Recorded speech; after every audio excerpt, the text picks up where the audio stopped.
मुख्यमंत्री नीतीश कुमार ने आज 20 सूत्रीय कमेटी का गठन कर दिया और ये नीतीश कुमार का चुनाव से पहले सबसे बड़ा दाव माना जा रहा है।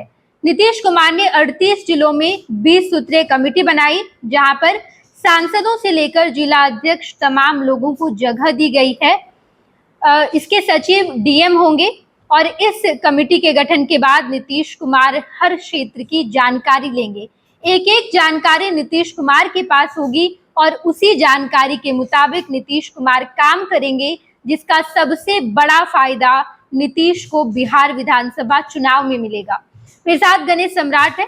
गणेश, नीतीश ने ये सबसे बड़ा दाव खेला है बिहार विधानसभा चुनाव से पहले और सम्राट चौधरी को इसमें बड़ी जिम्मेदारी दी है। नीतीश कुमार सब मिलकर एनडीए के लिए ऐसा काम करना चाहते हैं जिसका फायदा बिहार विधानसभा चुनाव में मिले।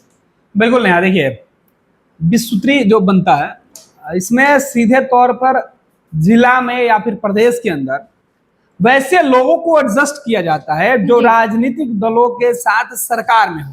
बिल्कुल, जिस राजनीतिक दल की भूमिका सरकार में महत्वपूर्ण होती है और सरकार में वैसे लोगों को जगह नहीं दिया जा सकता है, उन लोगों को लाभान्वित करने के लिए, उनको किसी तरीके से लाभ पहुंचाने के लिए इस कमेटी में जगह दिया जाता है। ये पूरे प्रदेश के लिए कमेटी बनती है।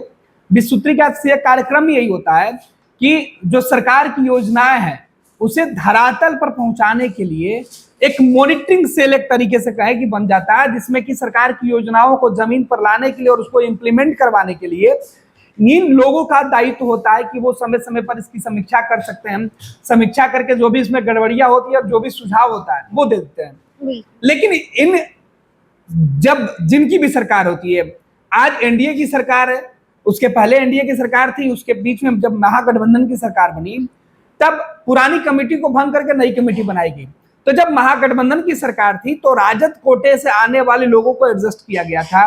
अब जब एनडीए की सरकार बनी तो बीजेपी, और सबसे खास बात यह है कि 2020 के चुनाव में विरोध करने वाले चिराग पासवान की पार्टी लोजपा रामविलास लोकसभा के चुनाव में जिस तरीके से प्रदर्शन की और नीतीश और चिराग की जो दूरियां मिट गई, उसके बाद इस कमेटी में 20 सूत्री में चिराग पासवान के लोगों को एडजस्ट किया गया है पूरे प्रदेश के अंदर। हालांकि खुद चिराग पासवान उसमें शामिल रहेंगे। बिल्कुल, हाजीपुर के वो सांसद है इसलिए हाजीपुर भी वो शामिल रहेंगे।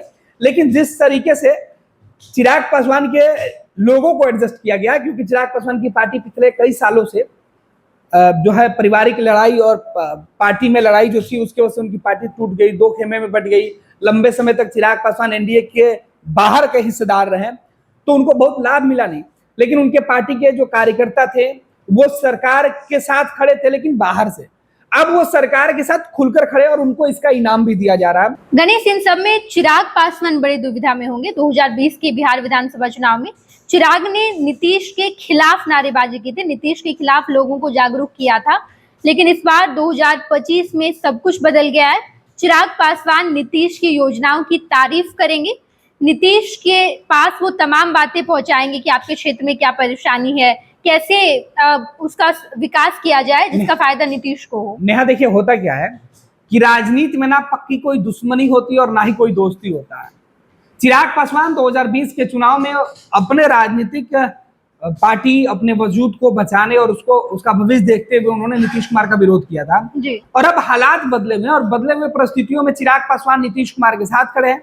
और हमने शुरू में कहा कि राजनीति में ना कोई दुश्मनी होती है पक्की और ना ही दोस्ती होती है। तो चिराग पासवान आज नीतीश कुमार के साथ है। ये चिराग पासवान का आइडियोलॉजी है कि वो कल तक नीतीश कुमार के विचारधारा का विरोध करते रहे, उनके काम करने का तरीका पर सवाल उठाते रहे और आज नीतीश कुमार के साथ मिलकर बिहार की तरक्की की बातें कर रहे हैं। तो अब उनके लोगों को एडजस्ट किया गया। देखिए, जिला में जो बिहार सरकार के मंत्री होते हैं उनको प्रभारी जिला का जो दिया जाता है और 20 सूत्री में इन सभी लोगों को वहां का जो है वो लीडर बना दिया जाता है। तो जो भी प्रभारी जिला के जो मंत्री होते हैं वो तो उसके मेंबर होते ही हैं, जो विधायक होते हैं उनको जगह दिया जाता है, सांसदों को जगह दिया जाता है और सभी राजनीतिक दल जो सरकार में शामिल है उनके जो प्रदेश अध्यक्ष होते हैं उनको दिया जाता है। और उनका एक तरीके से जो अध्यक्ष होते हैं सभी राजनीतिक दलों के या जो किसी भी दल के जो प्रदेश अध्यक्ष होंगे जिनको जगह दी जाती है तो उनको एक तरीके से एक मंत्री लेवल का जो है सुविधा वो दी जाती है। और 20 सूत्री में जिन लोगों को जगह जिला के लोगों को दिया जाता है उपाध्यक्ष बनाकर, सदस्य बनाकर, तो इनकी पहुंच सीधे जो प्रशासनिक महकमे है वहां हो जाती है। सरकार के किसी योजनाओं को सीधे तौर पे वो प्रभावित कर सकते हैं। इसका यह लाभ होता है कि क्षेत्रीय स्तर पर उनकी पार्टी को एक मजबूती मिलती है, पार्टी के लोगों को एक भरोसा होता है कि जब उनको मौका मिला, उनकी पार्टी को मौका मिला, तो सरकार ने ऐसे लोगों को या राजनीतिक दल ने अपने उन लोगों को मौका दिया जिनसे उनको आने वाले चुनाव के वक्त या फिर अन्य जगहों पर फायदा पहुंचते हुए दिखाया गया हो।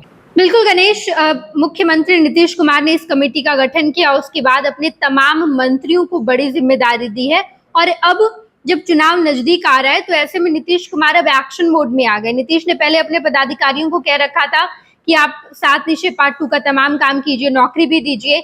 इसके बाद अब जब 20 सूत्रीय कमेटी का गठन हुआ है तो नीतीश चाहते हैं कि एक भी मौका हमसे ना चूके, एक एक परेशानी जो क्षेत्र की है वो हम तक आए। और देखिए इसमें परेशानी और क्षेत्र की समस्या तो है ही, लेकिन सबसे महत्वपूर्ण बात यह है कि हाल के दिनों में जो राजनीतिक परिस्थितियां बन रही थी कि राष्ट्रीय जनता दल और विपक्षी पार्टियों की तरफ से नीतीश कुमार को बार बार ये ऑफर दिया जा रहा था कि आप छोड़ दीजिए गठबंधन को, आ जाइए वापस।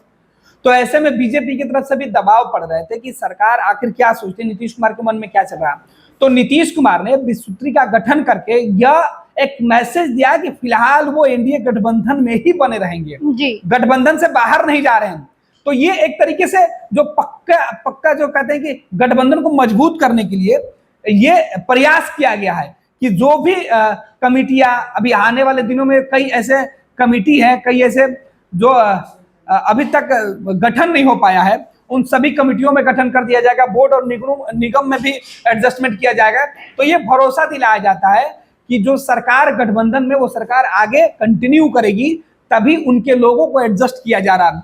तो चाहे वो बोर्ड या निगम के सदस्यों के रूप में किसी को एडजस्ट करने की बात हो या 20 सूत्री में लोगों को एडजस्ट करने की बात है, इसका सीधा मैसेज ये होता है कि सरकार गठबंधन के लोगों को तवज्जो देती है और गठबंधन से बाहर जाने का कोई फैसला नीतीश कुमार की पार्टी फिलहाल नहीं लेने वाले हैं। तो ये राहत वाली खबर बीजेपी के लिए है नेहा कि भाजपा को नीतीश कुमार ये एक तरीके से कहे कि एश्योर करना चाहते हैं कि वो फिलहाल आपके साथ हैं और आगे भी बने रहेंगे, क्योंकि सरकार में आपके दायित्व और आपकी हिस्सेदारी बढ़ाई जा रही है। इसका मकसद यही है। सरकार के कामकाज को आगे बढ़ाने के लिए सभी प्रभारी मंत्री को पहले से ही दायित्व होता है, जिला के जो पदाधिकारी होते हैं उनके दायित्व होता है। 20 सूत्री में जो लोगों को केवल एडजस्ट किया जाता है, उनके लोगों को एक तरीके से पुरस्कृत किया जाता है कि आप इस पार्टी के हैं तो आपकी भी हिस्सेदारी है। सीधे तौर पर यह कहा जा सकते हैं कि 20 सूत्री के माध्यम से नीतीश कुमार ने ये बता दिया है कि वो आने वाले समय में बीजेपी को छोड़कर कहीं जाने वाले नहीं है और अब तक जिन लोगों को बोर्ड में, निगम में जगह नहीं मिल पाया है, उनको भी एडजस्ट कर दिया जाएगा। नेहा, बिल्कुल गणेश, अब नीतीश कुमार ने ये साफ तौर पर मैसेज दे दिया है कि आने वाले 25 तक तो नीतीश कुमार बीजेपी के साथ हैं ही और आगे भी चलेंगे, क्योंकि 20 सूत्रीय कमेटी का गठन हो गया और नीतीश कुमार बिना कुछ सोचे समझे, इतनी सारी अफवाहें सामने आई, नीतीश बिहार विधानसभा चुनाव की तैयारी में बहुत जोरों से लग चुके हैं, क्योंकि नीतीश ने पदाधिकारियों सहित तमाम अपने जितने अधिकारी हैं, जितने नेता हैं, सबको निर्देश दे दिया है, एनडीए के तमाम नेताओं को, कि आप अपने अपने काम कीजिए ताकि इसका नतीजा हमें बिहार विधानसभा चुनाव में मिले। बिल्कुल, ये एक एकजुटता का मैसेज है कि और समय पर बताना है कि हम पूरी तरीके से एकजुट है और जो भरोसा बीजेपी ने नीतीश कुमार के ऊपर अभी दिखाया है, वो भरोसा आगे भी बीजेपी नीतीश कुमार के ऊपर दिखाएगी।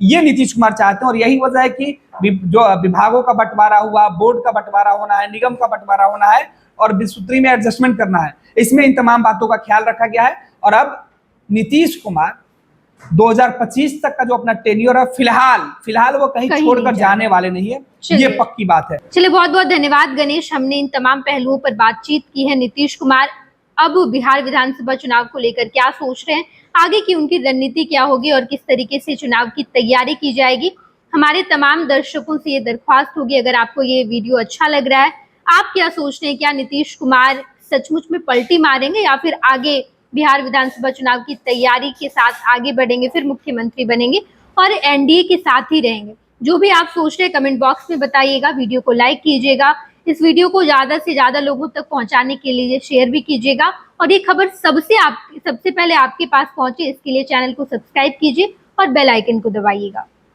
26 वर्षों में 17,000 से अधिक डॉक्टर बना चुका बिहार एवं झारखंड के छात्रों एवं अभिभावकों के बीच सर्वाधिक विश्वसनीय एवं लोकप्रिय संस्थान गोल, नेशंस लीडिंग इंस्टीट्यूट। हमारा विश्वास गोल के साथ।